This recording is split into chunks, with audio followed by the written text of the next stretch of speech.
पर्यावरण की रक्षा के लिए हमने सर्व समाज से अपील की कि आगामी 2 फरवरी को बीकानेर में हमारा महापड़ाव है और सर्व समाज और साधु संतों के सानिध्य में, साधु संतों की अगुवाई में हम लोग बीकानेर में महापड़ाव करें, जिसमें सरकार जब तक हरे पेड़ पौधों को रोकने हेतु कठोर कानून नहीं बनाएगी तब तक हमारा महापड़ाव बीकानेर में जारी रहेगा। इसमें पूरे प्रदेश से और आसपास के क्षेत्रों से लाखों लोग इकट्ठे होंगे और बीकानेर में हम लोग जब तक बैठे रहेंगे जब तक सरकार हमारी बात नहीं मानेगी। बिश्नोई समाज और पर्यावरण प्रेमी इस बार इतने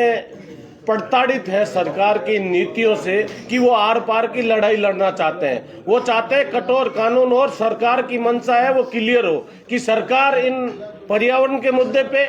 हरे वृक्षों के मुद्दे पे और खेजड़ियों के मुद्दे पे क्या चाहती है। वो इनको बचाना चाहती है या इनको काटना चाहती है, विकास के नाम पे विनाश करना चाहती है। बार बार मुख्यमंत्री जी से सरकार के अधिकारियों के लेवल पे और जो नीति बनाने वाले उनके साथ वार्ता हुई, आश्वासन मिला, लेकिन वही ढाक के 3 पात वाली बात आई,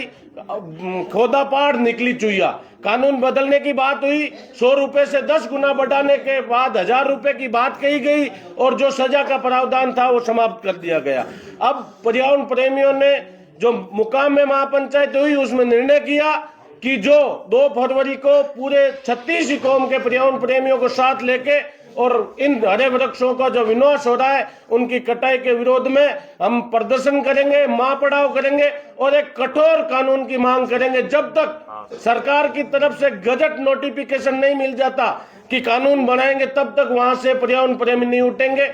सरकार अगर हल्के में ले रही है, सरकार ये सोच रही है कि ये लोग बार बार आए, इनको टरका दिया और कुछ नहीं होगा और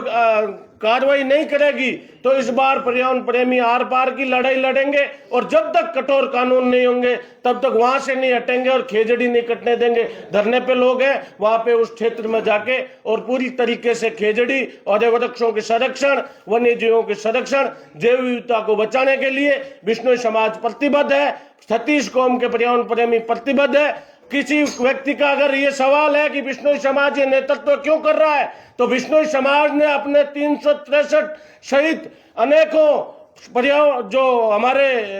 पर्यावरण प्रेमी थे उन्होंने अपनी शहादत दी और इस खेजड़ी को बचाने का कार्य किया और हम अपनी पहचान मानते हैं उस पर्यावरण प्रेमियों से, उनकी शहादत को और उस शहादत और उस परंपरा को बचाने के लिए ये जो है उसकी लड़ाई लड़ते रहेंगे और मजबूत कानून मांगेंगे। जब राजतंत्र था तब हमारे लोगों ने कानून बदलवा दिया था, ताम्र पत्र पर लिखवा दिया था और आज हमारा लोकतंत्र है। जनहित की भावना, लोकतंत्र की, लोकहित की भावना अगर सरकारें नहीं मानेंगी तो सरकारें परिणाम भुगतने के लिए तैयार रहे।